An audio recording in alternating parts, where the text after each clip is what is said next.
De sensibiliser un tout petit peu le monde entier à la question de l'environnement et plus précisément à la question du changement climatique. Il est déjà sur le plateau de Canal Matin. C'est Jean-Jacques Zé pour la revue de presse. Bonjour Jean-Jacques. Sofiane, bonjour et bonjour à tous les téléspectateurs. Vous allez bien ce Ça matin? va super bien, je crois. Alors on va démarrer cette revue de presse avec le quotidien Le Messager. Le Messager qui nous propose dans sa grande une, d'abord une information surprenante, mauvaise information en tout cas, pour ce qui est de l'évolution du paludisme dans notre pays. On apprend par exemple que 3200 Camerounais sont morts de paludisme en 2013. Le même journal parle également de cet avion, cette acquisition d'avions chinois attendu depuis un certain temps. Le SDF veut une enquête parlementaire. C'est le grand titre choisi par notre confrère ce matin qui a réussi à reparcourir les propositions du Social Democratic Front lors de la session parlementaire qui s'est refermée. Au-delà de 7 projets de loi qui ont franchi l'examen des députés à l'Assemblée nationale et des sénateurs, le SDF avait initié une série de propositions de loi qui malheureusement n'ont pas prospéré. Ces propositions de loi-là, le journal fait une évocation de ces propositions de loi avec quelques lignes de motifs qui soutenaient cette avancée ou ces propositions du Social Democratic Front, notamment les propositions relatives à la révision du Code de la nationalité au regard justement du débat de l'heure dans notre pays où il est bien difficile de circonscrire les limites de la loi de 1968 sur la double nationalité ou sur la nationalité camerounaise. Le SDF qui voulait également revoir le code électoral dans notre pays avec l'introduction dans le système électoral de notre pays d'un bulletin unique qui devrait limiter les cas d'égarement et des conflits post-électoraux dans notre pays. Le Social Democratic Front s'intéressait aussi à beaucoup d'autres aspects, notamment ceux liés à la décentralisation dans notre pays qui piétine. Mais le Social Democratic Front n'a pas manqué de jeter un regard ou d'appeler à ce qu'un regard précis soit jeté sur l'acquisition des avions chinois. Même si dans le texte proposé par notre confrère, on n'a pas une bonne élaboration ou une élaboration suffisante de la perception ou de la volonté du Social Democratic Front de voir installer une sorte de commission d'enquête parlementaire à l'effet de comprendre davantage où est-ce qu'on en est finalement avec ces avions chinois. Mais le journal, à son pied de une, s'intéresse au séjour de Biya en Europe. Le gouvernement et le cabinet civil restent muets. C'est le pied de une brillant de Le Messager ce matin, depuis qu'il est sorti du pays à la suite d'un communiqué signé du directeur du cabinet civil de la présidence de la République. Le chef de l'État a brillamment pris, signale d'ailleurs tous les journaux, pris part à cette rencontre internationale, ce sommet de l'Union européenne-Afrique au sujet de la République centrafricaine, et tout le monde s'accorde à dire que le chef de l'État qui avait demandé une implication sérieuse des Nations Unies a été écoutée avec la mise à la disposition de la paix, on va le dire ainsi, en RCA de pas moins de 12 000 casques bleus des Nations Unies. Mais depuis lors, le chef de l'État est porté disparu. Le journal nous parle des radars qui ne signalent pas le chef de l'État à un endroit précis et le mutisme du cabinet civil de la présidence de la République et même du ministère de la Communication avec le porte-parole du gouvernement Issa Tiroma Bakari. Le journal parle de porte-parole autoproclamé du gouvernement qui ne s'est toujours pas prononcé sur la destination exacte du chef de l'État. Et vous le verrez bien dans le développement proposé par notre confrère, on se pose une série de questions. Est-ce qu'il est en vacances? Est-ce qu'il est en Europe? Pour des questions de santé haute, toujours est-il que notre confrère constate que même ceux des journalistes affectés au service de la présidence de la République, la fameuse brigade, sont restés muets. Aucune production pour indiquer que le chef de l'État est en activité pour le profit du Cameroun. On n'a pas de nouvelles de Michel Djok Abanda, de Joseph Clement Ongba et consorts qui accompagnent souvent le chef de l'État, cite le journal ce matin pour resituer ce qu'il considère comme un véritable mutisme autour du séjour du chef de l'État du côté de l'Occident. On apprend d'ailleurs qu'il pourrait revenir seulement après avoir pris part à la cérémonie de canonisation des papes Jean-Paul II et Jean XXIII. En tout cas, la nouvelle expression constate qu'entre-temps, on s'ennuie un peu au niveau du gouvernement. Philémon Yan semble tourner finalement en rond. C'est le Premier ministre, chef du gouvernement, qui a tenu une importante réunion, un conseil de cabinet. C'était hier à Yaoundé. Le communiqué sanctionnant ces assises est intégralement proposé par le journal La Nouvelle Expression ce matin. Un communiqué signé Louis-Paul Motazé, le ministre secrétaire général des services du Premier ministère, qui nous parle de l'objet central. Un seul point qui étaient inscrits à l'ordre du jour, notamment le plan d'urgence pour l'accélération de la croissance économique au Cameroun, avec pour ambition d'aller quand même autour des 6% de taux de croissance en 2015.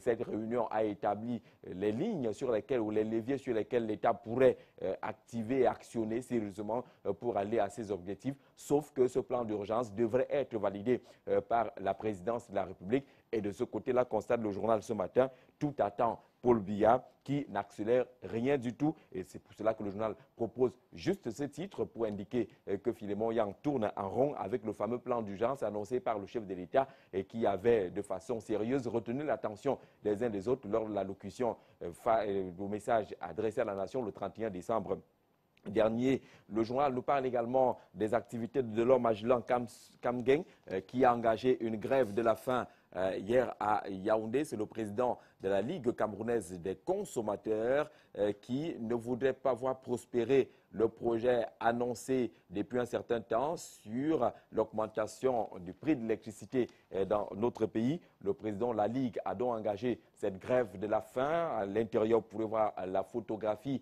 centrale assis à même le sol avec une pancarte qui indique justement que cela ne doit pas arriver dans notre pays de l'homme Agilan Kamgem contre donc la hausse du prix de l'électricité au Cameroun. Mais la grande une de la nouvelle expression est consacrée à l'indiscipline au sein du Rassemblement démocratique du peuple camerounais. Voici ce qui défie Moussongué.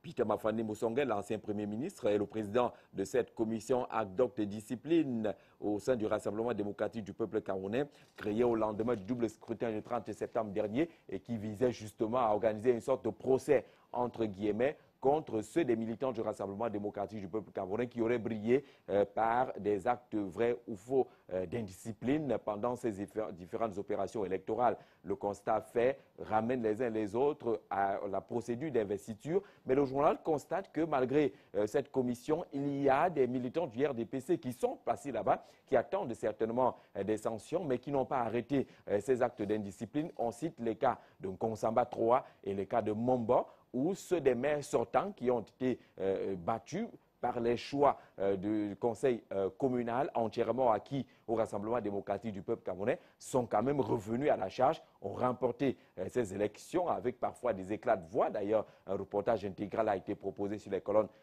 sur les antennes de Canal International il y a de cela quelques temps, qui indiquait justement le degré d'irrespect des instructions du Rassemblement démocratique du peuple camerounais, malgré la présence sur le terrain des représentants de ce parti. On cite par exemple Paul Célestin Debiyembe qui était dans le Mungo, mais ces départements qui semblent héberger aujourd'hui les exemples patents de l'indiscipline au sein du RDPC. D'ailleurs, le journal nous indique que la colère est grande au niveau du comité central. L'éditorialiste Christophe Mienzok a d'ailleurs indiqué dans son texte, cité intégralement par notre confrère ce matin, que l'erreur peut être humaine, mais persévérer dans l'erreur est diabolique, précise-t-il, et que ceux qui sont les acteurs de ces erreurs avec persévérance n'ont qu'à bien se tenir. L'avertissement est lancé dans les colonnes du journal ce matin, en même temps que le journal indique que c'est bien beau de menacer, mais le plus important serait peut-être de sanctionner. Mais entre-temps, est-ce que Peter Mafani Moussongué a le temps de s'occuper de ce dossier? Pourquoi est-ce qu'on traîne de ce côté-là? C'est le regard de Le Popoli ce matin. Pourquoi le comité de discipline freine? C'est le grand titre choisi par le journal satirique qui constate quand même que le même Peter Mafani Moussongué qui a été choisi, l'ancien Premier ministre est sénateur, il est chancelier des ordres nationaux, il doit par conséquent réfléchir sur les médailles du 20 mai prochain. Et il doit par ailleurs s'occuper des affaires du village, élite de la région du sud-ouest. Le journal dit un ou deux mots sur ces affaires du village là, qui concernent par exemple l'état de délabrement déjà constaté de la voirie urbaine du côté de Boya, les routes du cinquantenaire qui courserait en tout cas cet état-là le gouverneur de la région du sud-ouest, Bernard Okalia Bilay, qui voudrait en découdre avec ceux de ces entrepreneurs qui n'ont pas réalisé dans le bon sens les travaux de ce côté-là. Peter Mafani Moussongué jouerait donc celui qui calme les tensions, en même temps qu'il doit s'occuper de ses fonctions de sénateur et de grand chancelier des ordres nationaux. Il doit veiller également à la discipline au sein du Rassemblement démocratique du peuple camerounais. C'est un peu trop, même si de façon satirique, on le lit dans les colonnes de Le Popoli ce matin. Quelqu'un lui dit, en tout cas, l'abondance ne nuit pas en la matière. une fois qu'on est choisi par le chef de l'État. Mais du coup, le constat est clair. On n'a pas beaucoup évolué avec ce comité de discipline du Rassemblement démocratique du peuple camerounais au point où les actes d'égarement, les nouveaux actes justement d'indiscipline sont enregistrés et cela pourrait se compliquer du moment où on est en train d'aller vers les opérations de renouvellement des organes de base. Faut-il sanctionner maintenant au risque justement de créer de nouvelles tensions, de nouvelles étincelles, s'interrogent les uns et les autres, étant donné que le RDPC, dans sa philosophie, est un parti de rassemblement. Va-t-on sanctionner ou alors va-t-on se souvenir qu'on est d'abord là pour rassembler, s'interroge le journal, qui nous propose une lecture également sur les absences du président de la République. Le journal fait un peu un lien entre l'inertie décriée par le chef de l'État le 31 décembre dernier et ses absences. Selon notre confrère, le chef de l'État serait en train d'installer lui-même au sommet de l'État cette inertie qu'il a pourtant condamnée. Celui qui semble ne pas aller dans le sens de l'inertie, c'est le président gabonais Ali Bongo Ondimba. Une question fondamentale est soulevée ce matin par le nouveau livre du Dr Clément Petchoko. Est-ce que Ali Bongo Ondimba est un sésame pour la nouvelle Afrique? C'est sur la forme interrogative. Le journal le livre qui a fait un travail de fond sur la vie du président gabonais, la vie politique s'entend, la situation au Gabon avant l'arrivée d'Ali Bongo Ondimba, juste après le décès du père Bongo. Le livre s'arrête également sur le processus électoral qui a conduit à l'élection d'Ali Bongo Ondimba, mais également ses implications directes dans les projets de développement du Gabon. Il le dit chaque fois qu'il prend la parole. Il a redit lors de la rencontre de la TICAD où il a insisté sur l'Afrique et en indiquant que le monde ne se fera pas sans l'Afrique, le monde ne sera pas en paix sans une Afrique stable, le monde ne sera pas épanoui sans une Afrique prospère, a dit Ali Bongo Ondimba. En tout cas, il précise également, et l'analyse est proposée dans le livre de Clément Petchoko ce matin, qui s'amuse quand même, entre guillemets, à entrer dans ce qu'on peut appeler un essai de psychanalyse comportementale sur la présence d'Ali Bongo Ondimba. Mais les jours mauvais sont relatés au sommet de Jeune Afrique ce matin. Les jours mauvais pour Karim Wade, le fils de l'ancien président sénégalais qui doit rester en prison, qui doit comparaître en prison pour les affaires présumées de détournement des deniers publics. Le journal s'arrête sur cette affaire qui pourrait à la fois ressembler à une véritable traque contre les mauvais gestionnaires des affaires publiques au Sénégal. C'est désormais une affaire d'État entre traque dans le cadre des biens mal acquis, mais également ce qui pourrait ressembler à une sorte de chasse aux sorcières. Le journal en parle ce matin, tout comme il s'interroge sur l'attitude du président Wade qui annonce pour bientôt son retour au Sénégal, sans pour autant s'attarder sur la situation de son fils, mais également l'attitude de la sœur Wade de Karim, qui semble ne pas beaucoup se préoccuper de la situation de l'autre. Le journal Jeune Afrique, qui est dans les kiosques depuis hier, nous parle également de l'Afrique du Sud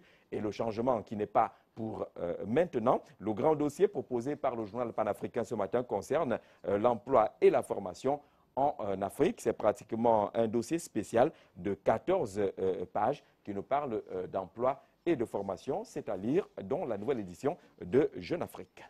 Merci beaucoup, Jean-Jacques Zé, pour cette revue de presse. Est-ce qu'on peut revoir un tout petit peu l'ouvrage de Clément Petchoko concernant le président? C'est son deuxième ouvrage, Oui. après celui consacré à la réussite en politique. Il est tout nouveau et c'est en exclusivité qu'on l'a sur le plateau de Canal Matin. C'est le tout premier qui sort justement de l'imprimerie et qui va être disponible juste après cette revue de presse et qui nous reparle d'Ali Bongo Ondimba, l'homme, son arrivée au pouvoir, les méthodes Bongo qui semblent être très appréciées et qui justifient d'ailleurs le titre choisi par l'auteur de cet ouvrage. Est-ce qu'il serait ce sésame pour la nouvelle Afrique? Toujours est-il que, compte tenu de son discours, de sa méthode, de sa vision du pouvoir, Ali Bongo Ondimba est de plus en plus apprécié, pas seulement au Gabon, mais sur le plan africain et sur le plan mondial. C'est tout cela qui meuble la réflexion que nous propose le livre et qui nous parle de ce sésame éventuel pour le continent africain, qui a besoin des hommes qui osent. Je vais peut-être vous dire qu'il dit que l'Afrique a besoin d'institutions fortes et souveraines, mais aussi et surtout d'hommes courageux, ambitieux, patriotes, visionnaires, de fins stratèges, forgés dans le magma de la bonne gouvernance et l'esprit de responsabilité. Voilà un peu le schéma que dresse Ali Bongo pour ceux des dirigeants africains, ceux qui veulent aller avoir cette Afrique-là capable de soutenir les projets de développement. Ah, c'est un très bel ouvrage qu'il faut absolument lire. Absolument. Alors, quand vous regardez cet ouvrage, en tout cas la première de couverture, Non, Jean-Jacques non, Zé, non. qu'est-ce que vous constatez? Non, non, ne faites pas ce Regardez la lien. photo. Ne faites pas ce lien. On fait rapidement le lien. Vous êtes Ne faites- habillé pareil que ne le faites pas ce président lien. Ali Belmongo. C'est la couleur de La l'espérance. cravate bleue, Voilà, voilà. la chemise blanche, il n'y a que les rayures C'est qui la manquent de la veste. couleur de l'espérance. Le visionnaire Ali Bongo Odiba, peut-être qui m'a inspiré ce matin. C'est ça. Merci beaucoup, Jean-Jacques Zé, pour cette revue de presse. Ah, Nous allons Sofiane. tout de suite Ah, nous Sofiane, rien rendre. ne vous échappe. Nous allons nous rendre maintenant à Yaoundé pour retrouver Ghislain, non, Ebel Oliga plutôt ce matin. Ebel Oliga pour savoir exactement ce qui fait l'actualité vue par les quotidiens, les journaux et autres paraissant dans la capitale politique camerounaise. Bonjour Ebel Oliga.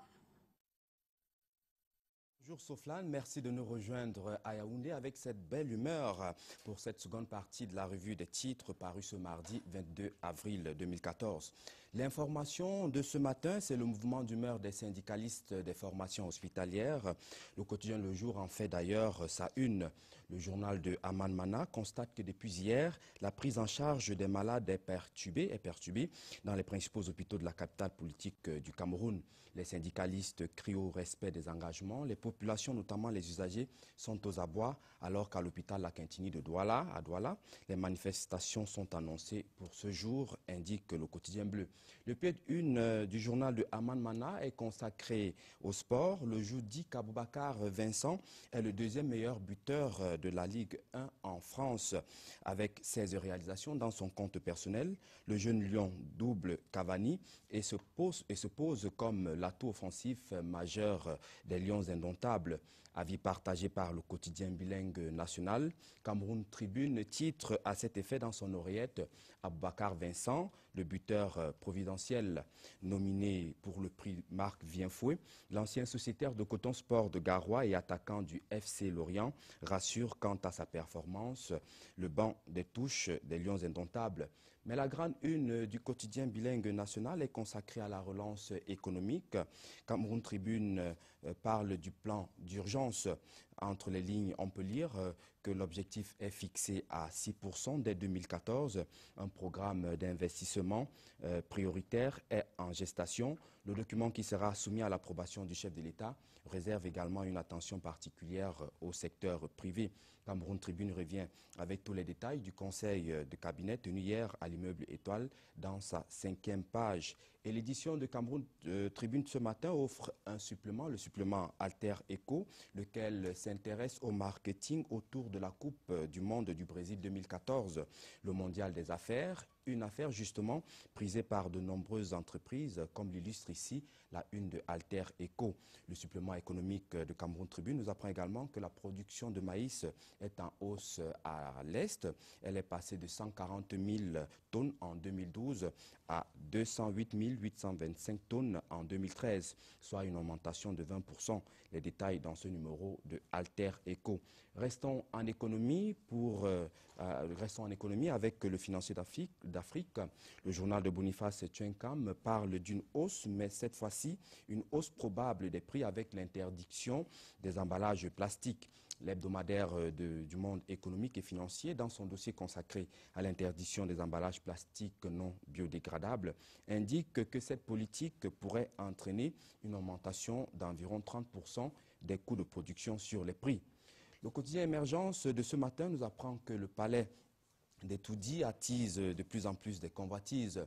La lutte des clans fait rage, titre le journal de Manius Biaga, lequel indique que d'après des rapports des renseignements camerounais, les batailles pour la succession sont encore plus draconiennes que l'on pourrait imaginer.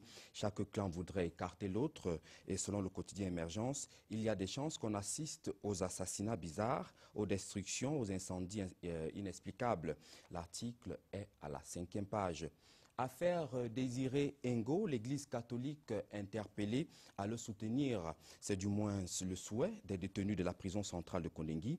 Une interpellation faite à Monseigneur Jean Barga, lors de sa visite pastorale le 19 avril dernier au pénitencier de Yaoundé. L'attention de l'administrateur apostolique de l'archidiocèse de Yaoundé indique le quotidien Émergence a été attiré sur le sort réservé à l'ex-DG de la CNPS et détenu depuis 15 ans et depuis lors président délégué du conseil paroissial de la prison centrale de Konengi, dont la ferveur et la foi permettent de redynamiser la communauté catholique du pénitencier. Au sujet justement de cette affaire, l'hebdomadaire Le Héros national nous dit que le fils de Pierre Désiré Ngo traîne le Cameroun devant les tribunaux français. Joël Didier Ngo a saisi la justice française le 8 avril dernier par une correspondance dans laquelle le fils de l'ex-DG de la CNPS accuse le Cameroun et l'actuel régime d'avoir comploté contre son géniteur.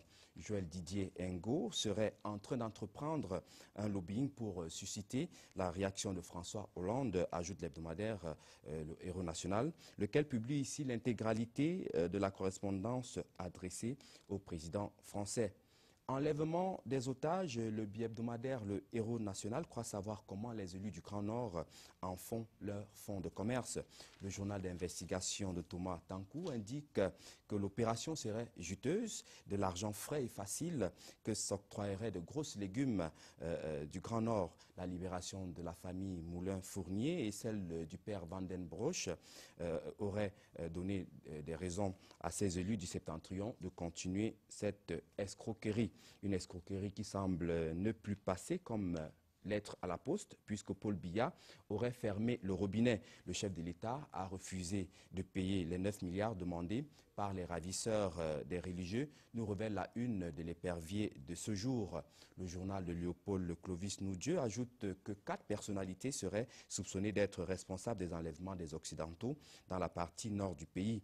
L'épervier qui indique que ces personnalités seraient aux abois décrypte la situation, autant pour moi, en page 6. C'est terminé pour cette revue de presse. Nous ne saurons conclure sans adresser tout notre soutien à un directeur de publication. Il s'agit d'Emmanuel Mbombok Matip, victime d'un accident de circulation. Tout le soutien de Canal 2 International à ce directeur de publication. Et bien, sauf là, il ne me reste plus qu'à vous souhaiter une excellente continuation et bonne journée à tous nos téléspectateurs. À demain, s'il plaît à Dieu. C'est une excellente journée à Yaoundé et on se reparle donc demain, si Dieu le veut, dès 7h45 pour votre partie.